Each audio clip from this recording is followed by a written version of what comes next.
صاحب الكتاب محمد إنسان الحبيب الفاتحة. أعوذ بالله من الشيطان الرجيم. بسم الله الرحمن الرحيم. الحمد لله.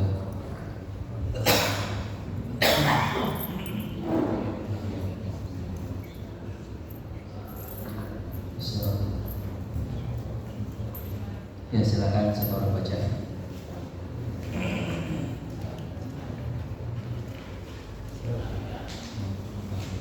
Amma ini da'at, itu ya. Amma ini da'at.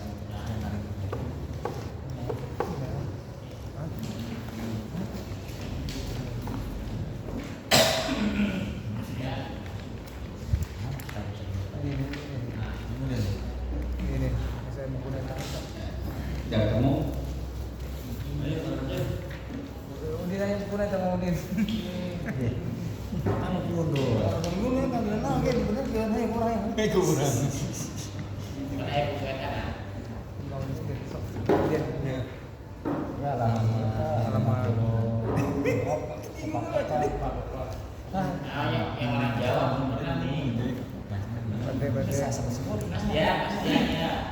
Ya pasti ya. Kalau pakai logat itu ya Betawi. Logat Jawa. Bismillahirrahmanirrahim. Amma ad-da'at Iniddaat inkido'aha liduni al-imkani ruddat da'waha summa tusaddaku indal imkan. Terus Wayadibu su'alana an kaifiyati tuhriha wa haydiya wa tahlifuha aindat tahmati likasrati fasadi. Titik. Nah, sampai situ dulu. Pertama kita syakal itu dulu. Amma in idda'at inqida'aha biduni al-imkani ruddat da'waha summa tusaddaku inda al-imkani wa yajibu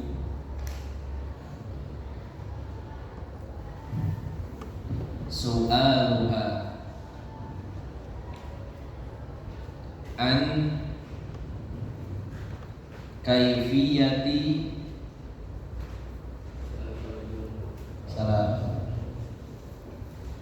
tuhriha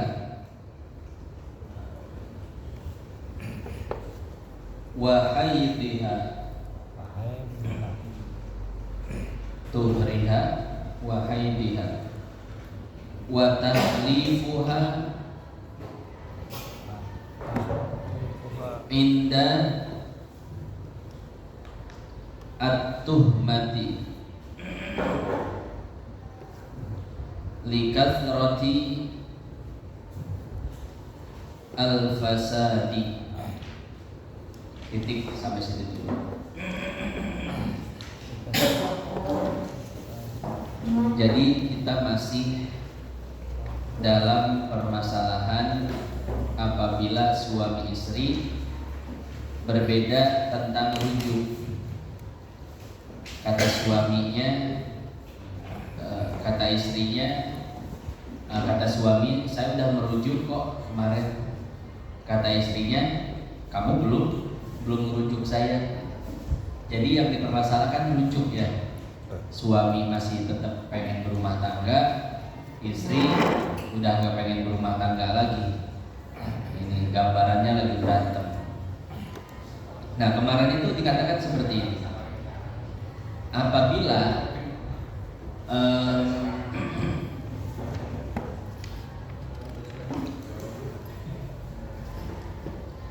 Apabila si suami mendakwah, kemarin apa bahasa kita ini? Mengaku.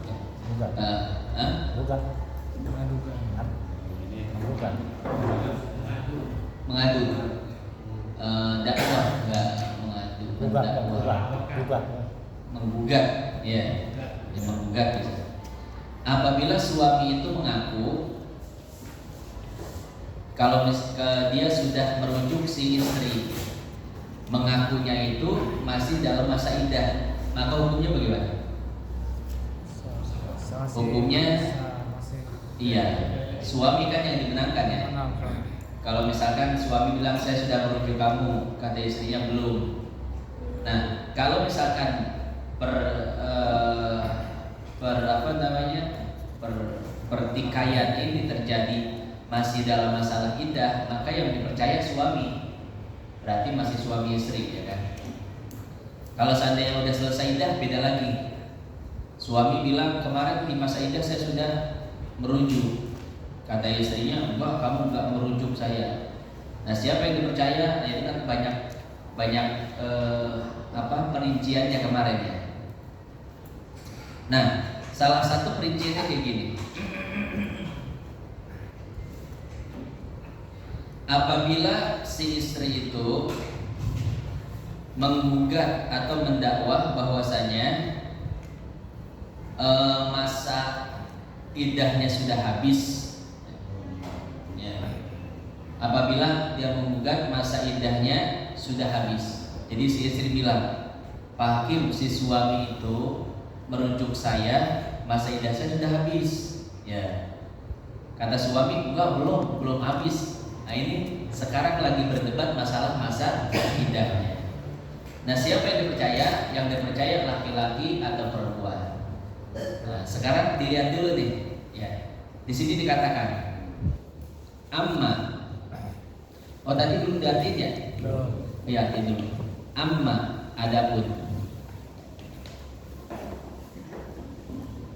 In, apabila idda'at, istri mengaku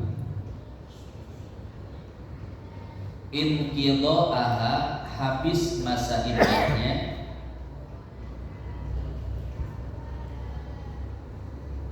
biduni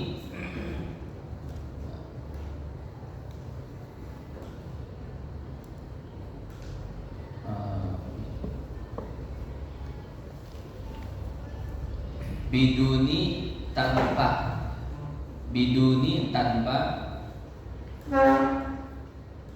al-imkan, waktu yang memungkinkan, al-imkan, waktu yang memungkinkan, ruddat, maka ditolak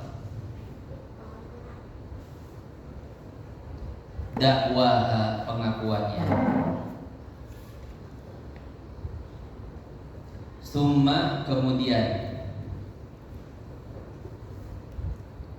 tusaddaku, dipercaya, inda, saat, atau pada,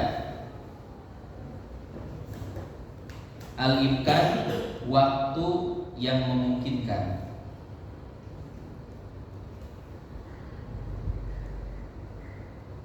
Sampai situ titik. Wajibu, dan wajib, su'aluha, bertanya kepada si perempuan tersebut. Su'aluha, bertanya kepada si perempuan tersebut. An, tentang kaifiyati, cara, tuhriha, bersucinya,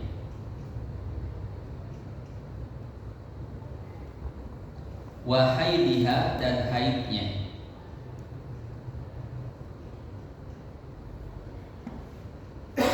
Wa tahlifuha dan wajib menyumpahnya. Menyumpah asa kurang enak ya. Apa bahasa yang enak? Menyumpah. Janji. Hah? Ikrar janji. Menjanji. Masalah. Udah menyumpah ya. Ingkar janji. Ikrar. Menyumpah dan menyumpah. Sumpah ya. Dan wajib menyumpahnya wa tahlifuha. Bersumpah kan? Inda ketika at-tuhmati ada kecurigaan. At-tuhmati ada kecurigaan. Likathrotil fasadi. Likathroti karena banyaknya. Al-fasadi kerusakan. Al-fasadi kerusakan. Titik. Kita jelaskan dulu ya. Nah, sekarang kita jelaskan. Amma inidda'at inqidha'aha bidunil imkan. Apabila si perempuan mengaku habis iddahnya tapi pada masa yang tidak mungkin ya. Jadi si perempuan bilang masa iddah saya udah habis kok. Lah, emang kapan dicerainya? Seminggu yang lalu. Ini kira-kira mungkin nggak si perempuan habis masa iddah dalam waktu seminggu? Kan nggak mungkin ya. Nah, gambarannya itu ada si perempuan mengaku masa iddahnya sudah habis. Padahal nggak mungkin dalam waktu seperti itu iddah sudah habis. Baik iddahnya itu dengan masa sucian ataupun dengan bulan, ya itu tidak mungkin habis dengan jangka waktu seperti itu. Nah, bagaimana kalau ada si perempuan yang mengaku seperti itu, masa iddah saya sudah habis Pak Hakim dalam waktu seminggu ini, kan nggak mungkin ya. Maka ruddat dakwaha, ditolaklah pengakuannya. Kata hakim, nggak mungkin, seminggu udah habis masa iddahnya, udah pulang lagi nih, ya. Nah, jadi pengakuan si perempuan ditolak kalau seandainya dia mengaku masa iddahnya sudah habis dalam waktu yang tidak mungkin. Summa kemudian tusaddaku indal imkani, dipercaya ketika dia mengaku dalam waktu yang mungkin. Si perempuan ditanya, masa iddahnya sudah habis belum? Kata si perempuan gini, Pak Hakim, masa iddah saya sudah habis. Kata si hakim, emang kapan dicerainya? 4 bulan yang lalu hakim. Oh, 4 bulan. Masa iddahnya pakai apa? Pakai suci atau pakai bulan? Pakai suci, Pak Hakim. Oh, ini kira-kira masa sucian dan haid 3 kali sucian mungkin nggak habis dalam 4 bulan? Mungkin kan ya? Mungkin. Nah, maka kalau seandainya si perempuan itu mengaku masa iddahnya sudah habis dengan kadar waktu yang memungkinkan masa iddahnya habis, maka baru pengakuannya diterima. Nah, titik sampai situ. Nah, kemudian si hakim tidak boleh ceroboh. Ketika si perempuan mengatakan sudah habis, hakim langsung ketuk palu aja, disahkan. Enggak. Tapi hakim harus bahasanya mediasi ya. Dimediasi dulu, ditanya-tanya dulu. Wa yajibu su'aluha, dan si hakim wajib bertanya-tanya kepada si perempuan. Apa yang ditanya? An kaifiyati tuhriha wa haidhiha, tentang bagaimana dia melaksanakan suci dan haidnya. Sama hakim tanya-tanya tuh, iddahnya pakai apa? Kata si perempuan, pakai 3 kali suci hakim. Nah, sekarang kesuciannya itu tanggal berapa sampai tanggal berapa? Sebutnya perempuan ya, tanggal sekian sampai sekian suci, tanggal sekian sampai sekian haid, suci lagi, haid lagi, suci lagi. Nah, kalau seperempuan bisa menjelaskannya, maka hakim baru boleh memberikan keputusan, ya. Oh ya, seperempuan dipercaya. Tapi kalau seperempuan ditanya, nggak tahu dia masa iddahnya itu berapa, habisnya dengan cara apa, maka nggak boleh dipercaya oleh hakim. Nah, itu yang pertama, ditanya-tanya dulu ya si perempuannya tentang masa iddahnya. Ini istri kita harus dikasih tahu nih masa iddah, ya, harus dikasih tahu masa iddah. Karena kebanyakan perempuan tuh nggak tahu masa iddah itu apa, karena jarang ngaji nikah gitu. Kan yang dikaji di majelis-majelis taklim cuma ibadah lagi, Iya. ya, wudu lagi, sholat lagi, sedekah lagi. Apa bagian dia ya itu ya? Kerjaan dia. Nah, kerjaan wanita kan jarang dibahas. Jarang dibahas. Haid itu nggak ada yang bahas. Masalahnya masalah itu. Jarang yang dibahas. Ya. Bahkan mungkin, ya mungkin ya ustazahnya saya kurang paham juga, mau diajarin kalau salah gitu. Iya. Ya. Jangan-jangan. Makanya di dalam Fathul Mu'in itu nggak ada bab haid. Pengarang kita ditanya, Syekh Zainuddin kenapa di kitab Fathul Mu'in nggak ada bab haid? Kata Syekh Zainuddin, ya kita laki-laki nggak haid, perempuan juga nggak nanya, ya udah ngapain dibahas? Nah, jarang ya dibahas ya masalah haid, masalah iddah, masalah rujuk, masalah harta gonung gini. Risalatul Haid, ya, Risalatul Haid, ada kitab khususnya tentang haid. Masalah rumah tangga itu memang jarang banget dibahas lah di majelis taklim umum. Sampai kemarin gini nih, dia nanya, Ustaz, istri saya menggugat saya cerai gitu, digugat cerai. Itu pertama. Nggak cukup gugat cerai aja, ternyata dia menggugat harta gonung gini. Ya, jadi rumah, tanah, toko digugat semua sama dia. Dibingung nih. Emang bener ya ada harta gonung gini? Saya bilang harta gonung gini dalam Islam itu nggak ada. Hasil usaha suami itu ya milik suami hartanya, bukan milik istri.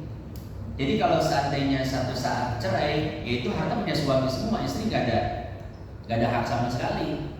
Ya, kecuali dari awal nikah atau pas nikah, suami istri itu kerjasama dan ada akadnya.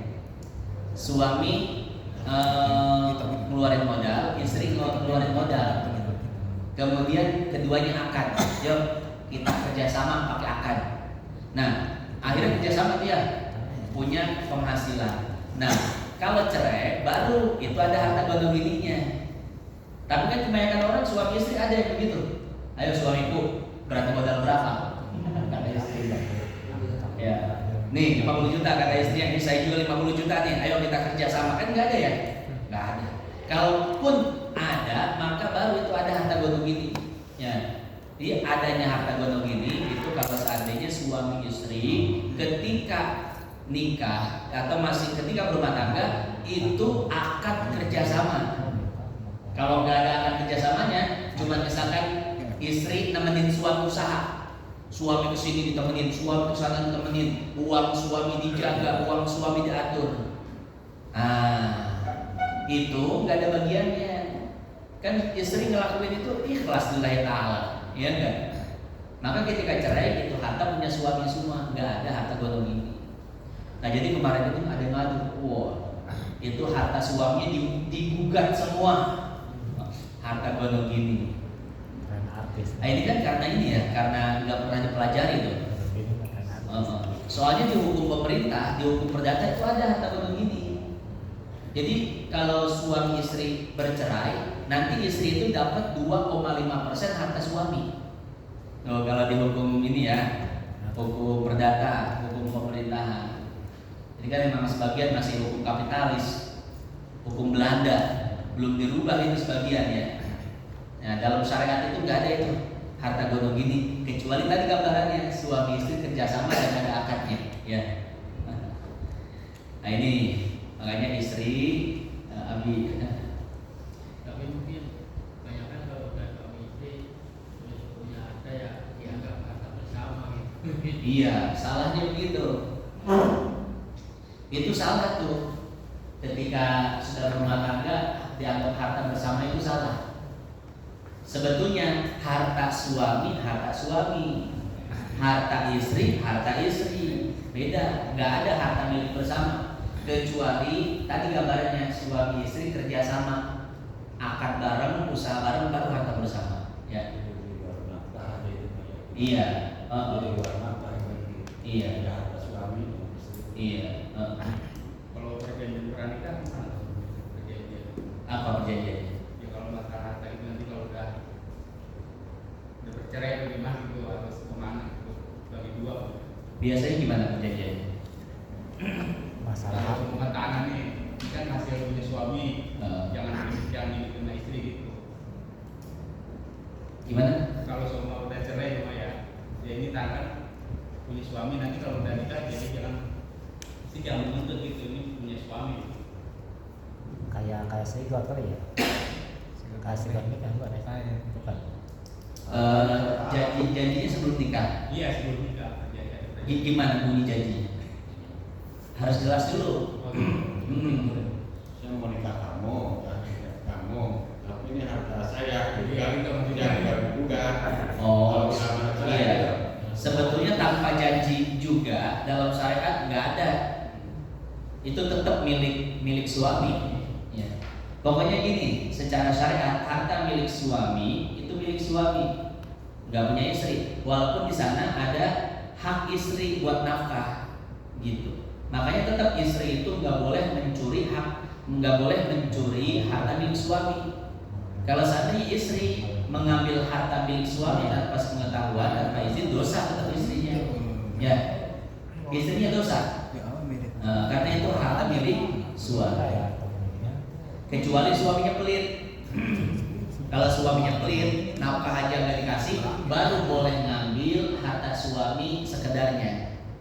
Dulu Hindun, istrinya Abu Sufyan, pernah ngadu sama Aisyah. Aisyah, suami saya Abu Sufyan pelitnya kabina-bina, sampai nafkah aja nggak ngasih dia.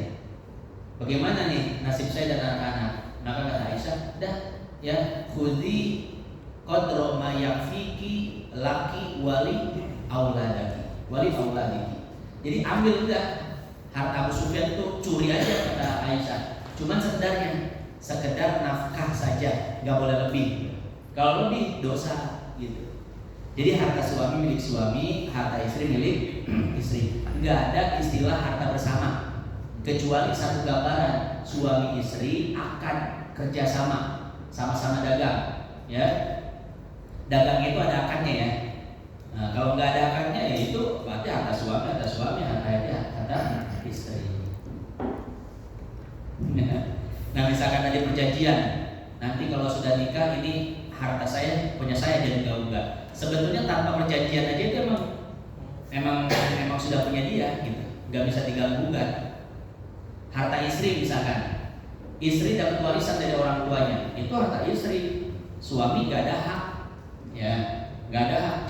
Jangan pakai harta istri tuh, dosa itu ya.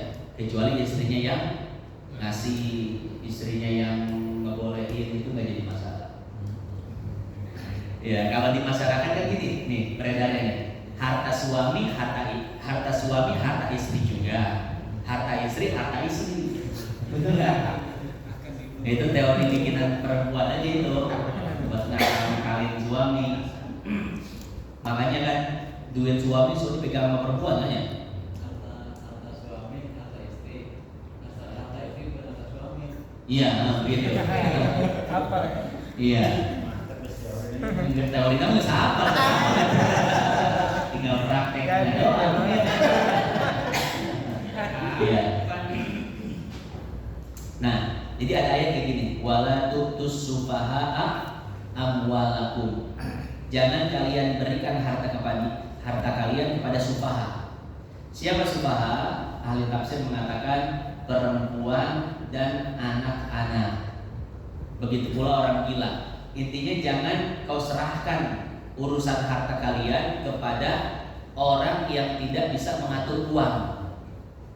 Siapa saja yang tidak bisa mengatur uang, kalau kita tafsir yang disebutkan perempuan. Yang kedua anak kecil. Ketiga orang memilah, ini urusan harta kita jangan diserahkan pada mereka. Tapi ternyata tafsir ini kan sesuai dengan zaman mereka. Ya di zaman mufassir, perempuan itu biasanya nggak bisa ngatur duit. Karena perempuan cuma di rumah, nggak tahu ini, nggak tahu itu. Yang keluar belanja laki-laki, urusan listrik semua laki-laki. Perempuan itu cuma gini doang. Nggak usah gitu. Cuma gitu doang, nggak bisa ngatur duit. Nah, beda dengan zaman sekarang. Zaman sekarang perempuan itu bisa ngatur duit. Ya, maka kalau kita nggak bisa ngatur duit, ya laki-laki biasanya nggak bisa ngatur duit. Kasih perempuan, ATM semua pegang perempuan. Itu paling aman loh. Paling aman ya, ini saya kasih tahu. Paling aman yang pegang duit itu perempuan. Nggak bakal cepat habis. Karena perempuan itu sifat pelitnya lebih gede daripada laki-laki. Betul. Ya. Iya.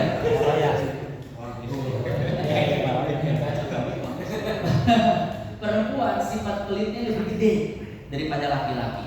Ya, makanya harta kita bisa terjaga. Ya, misalkan nih ada orang minjem sama Abi, pinjam duit dong. Kata Abi, saya lapar istri saya dulu, duit saya di dia semua. Tuh kan jadi ada alasan kan ya. Coba kalau duit kita pegang sendiri, ya kan? Wah, sebenarnya pegang sendiri. Ya, laki-laki biasanya agak kurang apa? Iya, gak enakan kasih itu. Bisa harta kita loh kalau pegang sendiri. Ya, maka tapi dilihat dari istrinya ya, dilihat dari istrinya. Kalau istrinya sufaha, istrinya tukang jajan, tukang belanja, jangan kasih. Cuma kalau istrinya pinter megang duit, dia punya sifat pelitnya itu lebih gede dari kita, udah serahin tuh, itu lebih aman. Ya. Apalagi istri kita sekarang kan dia yang mikirin air, dia yang mikirin listrik, kerjaan gitu kan, dia lebih tahu tentang rumah kita. Maka kesini dah, nih uang untuk urus rumah anak semua, ya kita minta sekedarnya aja, kayak gitu. Nggak tahu orang kualitasnya kulit banget.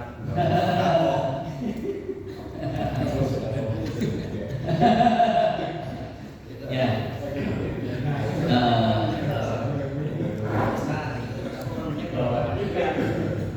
Jadi ditimbang-timbang dulu ya.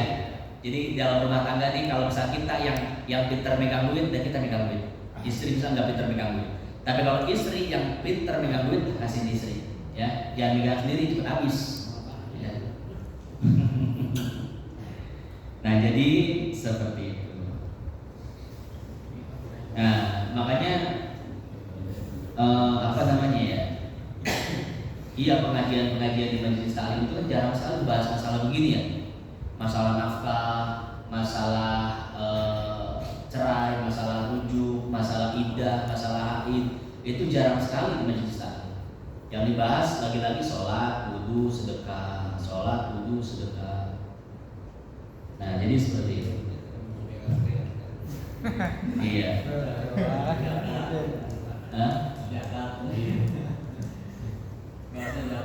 Zakat. Aduh, masya Allah. Kadang orang membahas ada kepentingannya, ya. Kemarin saya suruh membahas masalah, bahas masalah sedekah apa? Biar orang kaya pada sedekah kita. Ada maksudnya. Ya.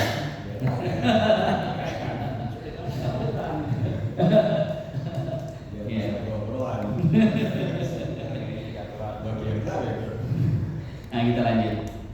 Wajibu su'aluha, dan wajib bertanya kepada istri.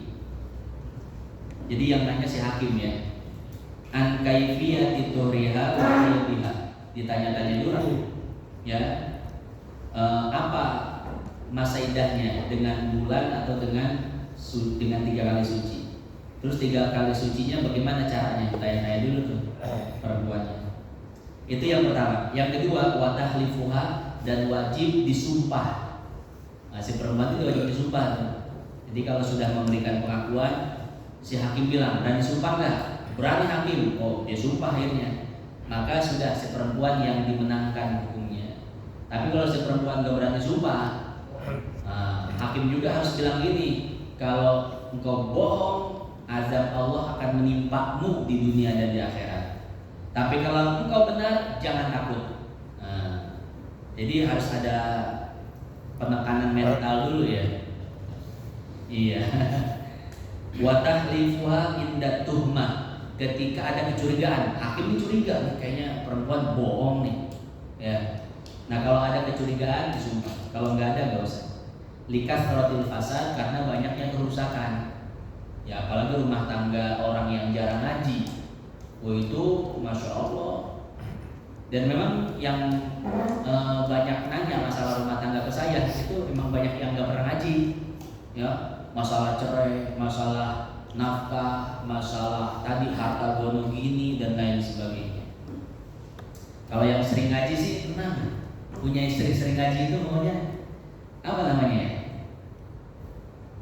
Kalau nggak ada masalah, paling nggak masalahnya dikit ya. Dikit masalah. Titik. Kita lanjut. Wa aqallul imkani, wa aqallu al imkani fima idza idda'at wiladata waladin tamin tis'ata ashhurin adadiyatan walahdotani min waqti ijtima'i az-zawjaini ba'da an-nikahi. Titik sampai situ. Kita artiin dulu. Wa aqallu, dan sepaling sedikitnya, dan sepaling sedikitnya, al-imkani, waktu memungkinkan, waktu memungkinkan, fima, pada perkara atau pada persoalan, idza, apabila, idda'at, si perempuan mengaku, wiladata, melahirkan, waladin tamin, anak yang sempurna.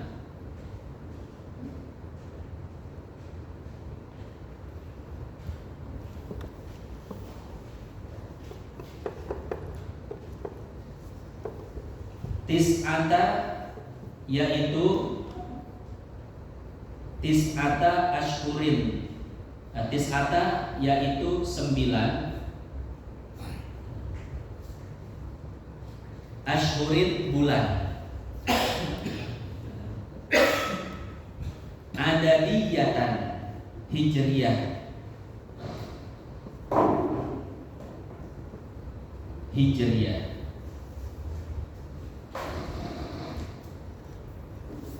Walahdotani, dan 2 sesaat. Wah, lahdo itu apa artinya? Lahdo itu artinya sebentar. Lahdo tadi 2 sebentar. Baik, dua sesaat gitu aja ya. Walahdo tadi 2 sesaat. Min, dari, waktu, ijtimai, berkumpulnya,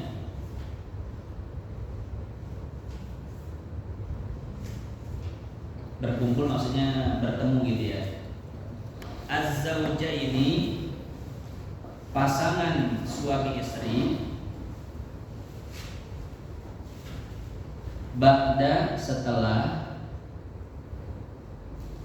an-nikahi nikah titik sampai situ. Sekarang kita jelaskan. Tadi kan sebelumnya dijelaskannya kalau si perempuan itu mengaku habis masa iddah dalam waktu yang memungkinkan maka diterima pengakuannya. Tapi kalau seandainya si perempuan mengaku habis masa iddah pada waktu yang tidak memungkinkan maka ditolak pengakuannya. Ya, gambaran dulu. Si perempuan ngaku masa iddahnya habis dalam waktu seminggu. Hakim, masa iddah saya sudah habis. Loh, kapan emang dicerainya? Seminggu yang lalu. Maka si perempuan ditolak pengakuannya. Tapi kalau seandainya si perempuan ditanya, si perempuan mengaku hakim masa iddah saya sudah habis. Hakim nanya, emang kapan dicerainya? 4 bulan yang lalu. Nah, maka si perempuan dipercaya pengakuannya. Ya. Nah, sekarang yang akan dijelaskan itu adalah waktu imkan atau waktu mungkin. Ini kapan sih si perempuan itu mungkin habis masa iddahnya? Nah, di sini disebutkan wa aqallul imkan, dan sepaling sedikit masa memungkinkan untuk si perempuan iddah. Fima idada'a, kalau dia mengaku wiladata waladin tamin, masa iddahnya itu dengan melahirkan. Jadi dia ngadu sama hakim, masa iddah saya udah habis. Nah, emang masa iddahnya pakai apa? Saya ngelahirin. Berapa lama ngelahirinya? 9 bulan hakim. Tis'ata ashhurin ada dia. Ya.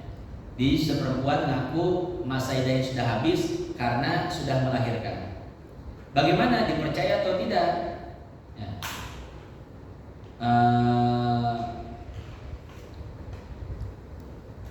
Min waktu ijtima izzaujaini ba'da nikah. Jadi hitungan 9 bulan itu dihitung dari setelah nikah ya.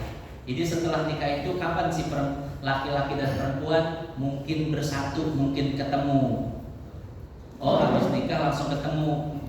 Berarti dihitung langsung tuh. Dari habis nikah sampai sekarang dia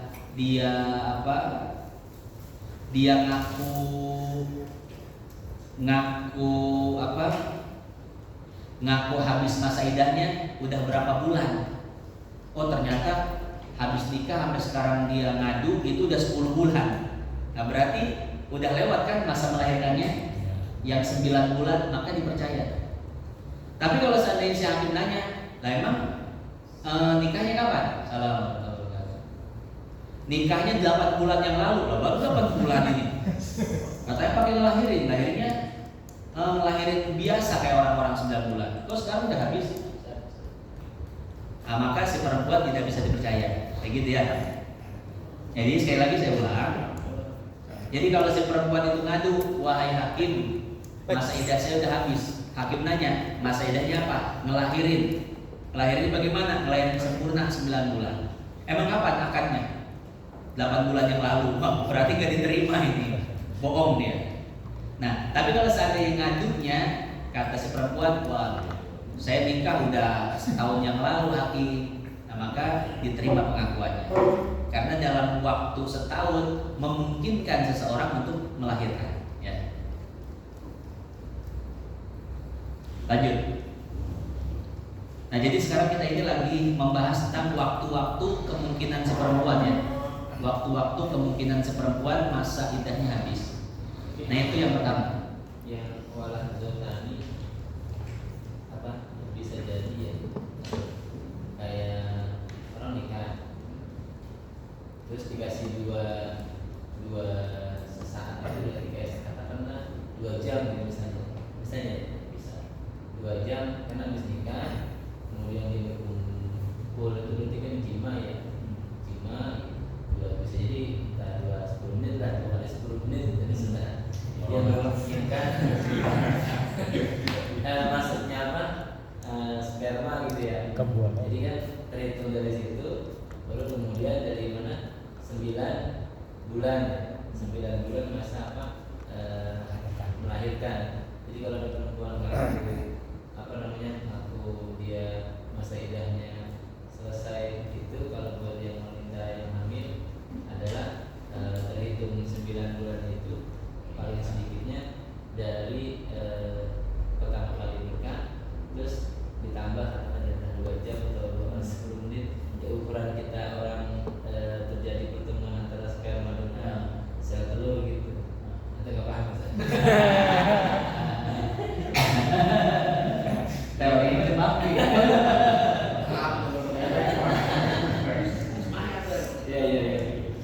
ya, yang dimaksud dengan lahdo itu 2 sesaat. 2 sesaat itu awal dan akhir. Jadi dari akad nikah sampai ketemu itu namanya sesaat. Jadi mau 1 jam, 2 jam, 3 jam itu disebut lahdo, sesaat. Nah, sesaat satu lagi itu dari mulai melahirkan sampai lapor. Nah, itu baik dia 1 hari, 2 hari itu disebut sesaat. Ya. Iwal lahdotani dan 2 sesaat, 2 waktu. Ya. Yang lahdo pertama, sesaat pertama itu dari akad sampai kemungkinan begituan. Lahdo yang kedua dari melahirkan sampai ngadu si hakim. Nah, gitu. Walahdotan. Lanjut, wa fima idza idda'at wiladata siktin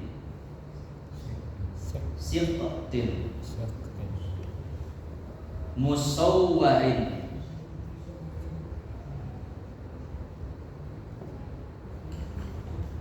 fa'aqallu al-imkani mi'atun wa ishruna yauman walahdotani. Sampai situ titik. Kita artikan wafima, dan pada persoalan idza, apabila idda'at perempuan mengaku wiladata melahirkan siktin anak keguguran musawwarin yang sudah berbentuk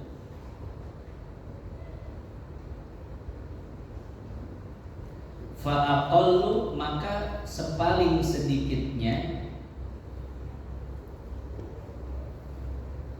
al-imkani, waktu memungkinkan,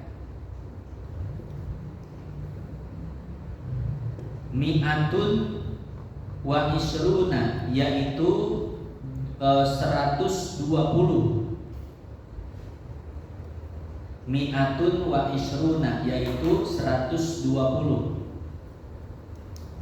yauman, hari. Yauman ikrobnya jadi apa? Sadahman tamyiz, ya. Jadi tamyiz itu artinya pembeda. 120. Ini maksud 120 ayam, 120 rumah, apa 120 mobil, apa 120 apa? Maka setelahnya dinasobkan yauman tamyiz, 120 hari. Walahdotani, dan 2 sesaat. Dan 2 sesaat. Titik. Sekarang kita artinya. Nah, kalau permasalahan yang pertama tadi, si perempuan mengaku masa iddahnya itu habis dengan melahirkan anak yang sempurna 9 bulan. Nah, kalau sekarang si perempuan mengaku melahirkan, tapi melahirkan itu keguguran, ya. Melahirkan anak yang keguguran, tapi kegugurannya itu anaknya sudah jadi, sudah ada kepalanya, tangan, kaki, udah lengkap. Nah, berapakah waktu yang memungkinkan untuk si perempuan habis masa iddah, atau berapakah waktu memungkinkan si perempuan untuk melahirkan dengan melahirkan anak yang keguguran, yang mana anak keguguran itu sudah ada bentuknya. Maka waktu memungkinkannya itu 120 hari. Ini 120 hari berapa bulan? 4 bulan ya. 4 bulan. Walah dotani dan 2 sesar. Maksudnya gini, si perempuan datang ke hakim, hakim masa iddah saya sudah habis. Si hakim nanya-nanya kan, emang masa iddahnya pakai apa? Pakai 3 kali sucian, pakai 3 bulan, atau pakai melahirkan? Kata si perempuan, saya masa iddahnya itu melahirkan, hakim. Hakim nanya lagi, ngelahirinnya bagaimana? Ngelahirin biasa ke orang-orang atau keguguran? Maka si perempuan bilang, keguguran, hakim. Keguguran bagaimana anaknya? Darah aja, apa segumpal daging, atau kegugurannya itu anak sudah ada bentuknya?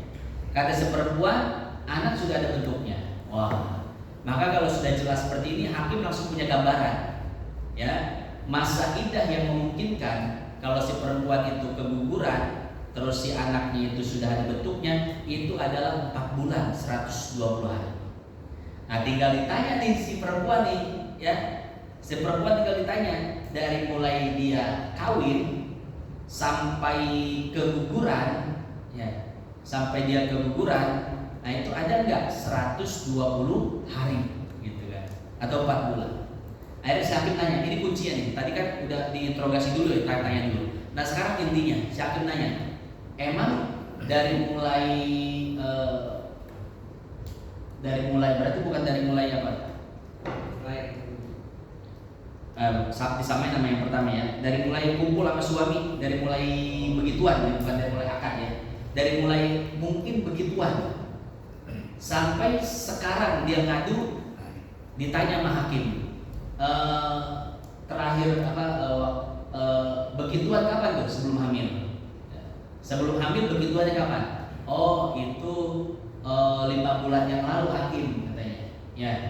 Oh 5 bulan yang lalu. Maka si hakim langsung kasih keputusan bahwasanya si perempuan masa iddahnya sudah selesai. Karena kan cuma butuh 4 bulan kan ya. Nah si perempuan kasih keterangan udah lebih, berarti selesai.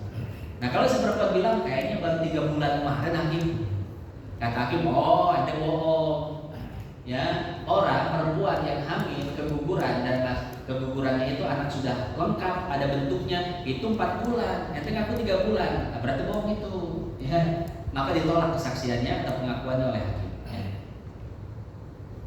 Nah, ini Ustaz Samsul harus hafal nih kayak gini. Ntar diangkat di kepala kau kasih, enak nih. Kalau mau nikah-nikahin.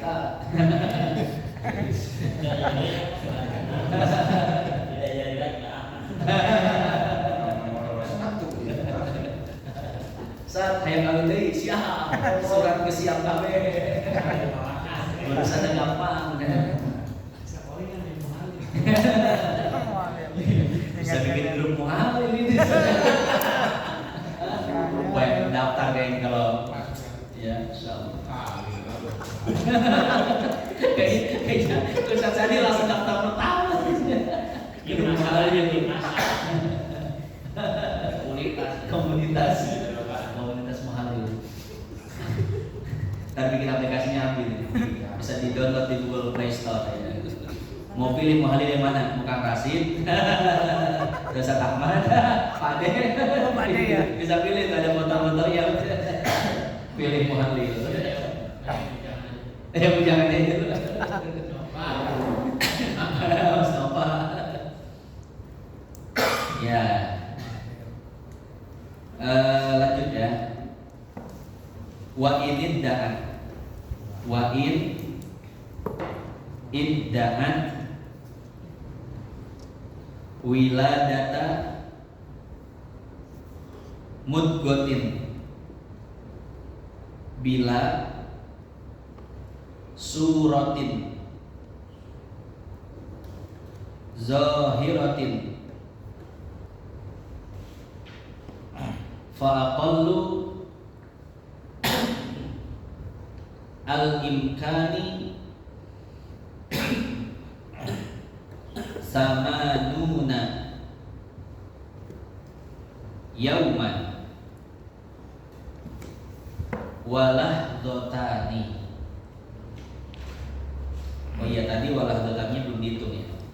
Jadi yang tadi masalah kedua, si perempuan ngadu keguguran tapi anaknya sudah berbentuk.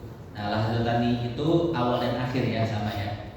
Ini dari kemungkinan dari dia jima sampai kemungkinan hamil, lahdo.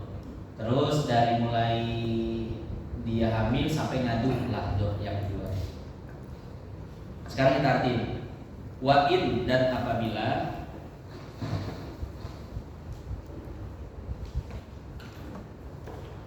idda'an, si perempuan mengaku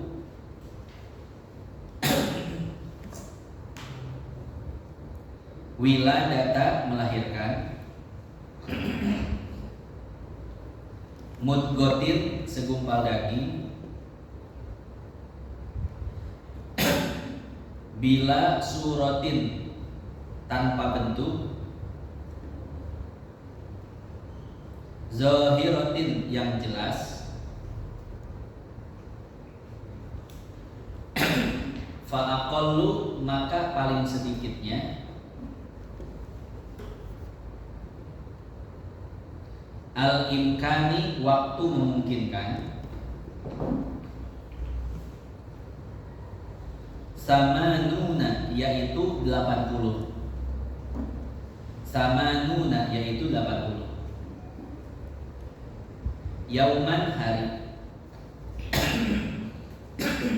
Walahdotani, dan 2 sesaat. Kita jelaskan. Nah, yang ketiga ini si perempuan keadaannya adalah dia melahirkan bayi yang keguguran, tapi kegugurannya itu belum ada bentuknya. Jadi kegugurannya itu cuma segumpal daging aja. Nah, bagaimana hukumnya? Artinya berapa waktu imkannya? Di sini disebutkan wa idid da'at, dan apabila si perempuan mengaku, dia datang ke hakim. Dia bilang, hakim, saya ini wiladata mudghatin bila suratin dhahirah. Masa iddah saya sudah habis, kata si perempuan. Kata hakim, emang kemarin masa iddahnya pakai apa? Melahirkan 3 kali sucian atau 3 bulan? Kata si perempuan, saya kemarin masa iddahnya itu melahirkan, hakim. Bagaimana melahirkannya, kata hakim? Sempurna atau keguguran? Keguguran, hakim. Kegugurannya bagaimana? Ada bentuknya atau segumpal daging aja? Cuman segumpal daging, wahai hakim. Nah, kalau hakim sudah dapat informasi yang jelas seperti ini, maka sudah ada gambaran, ya, sudah ada perhitungannya. Oh, kalau seandainya si perempuan ini keguguran tanpa adanya bentuk, berarti waktu mungkin untuk iddahnya itu habis masa iddahnya faqallul imkan samanuna yauman, 80 hari. Walahdotani, dan 2 lahdo. Maka sudah selesai si hakim mediasinya, baru si hakim ini nanya ke si perempuan, emang hamilnya kapan, ngelahirin kapan? Jarak antara hamil dan ngelahirin dan keguguran itu berapa hari?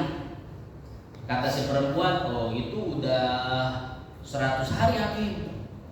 Maka kalau si hakim sudah dapat informasi seperti ini, si hakim memutuskan, oh iya, berarti masa iddah kamu sudah selesai, ya. Karena masa iddah perempuan yang keguguran tanpa adanya bentuk itu cuma 80 hari. Kamu bilang 100 hari, oh berarti sudah memungkinkan masa iddah sudah habis. Tapi kalau perempuan bilang baru sebulan, hakim lah, sebulan mah enggak. Yang enggak mungkin perempuan sebulan bisa keguguran yang bentuknya daging, enggak mungkin. Sebulan itu paling apa? Darah, ya. Nah, titik. Walahdotani sama tadi, lahdoh pertama di awal, lahdoh kedua di akhir. Lanjut. Walakin yushtaratu fil mubghati syahadatu al-qawabili annaha aslun adamiyun. Aslu adamiyin ya. Aslu adamiyin wa illa lam tanqadi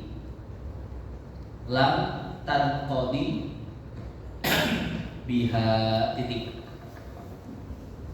Artinya walakin akan tetapi yushtaratu disyaratkan fil mudghati pada segumpal daging. Artinya si perempuan tadi mengaku kegugurannya itu segumpal daging. Fil mudghati pada segumpal daging. Syahadatul qawabil, kesaksian ahli. Syahadatu kesaksian, al-qawabil ahli, seperti bidan, dokter dan lain sebagainya. Annaha bahwasanya segumpal daging tersebut,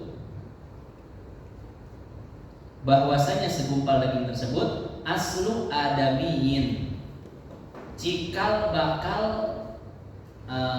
anak. Aslu cikal bakal adamiyin anak. Wa illa kalau tidak atau kalau bukan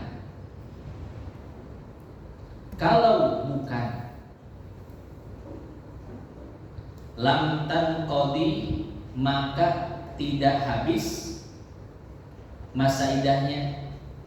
Lam tanqadi maka tidak habis masa idahnya biha bil mudghah, biha dengan keguguran tersebut.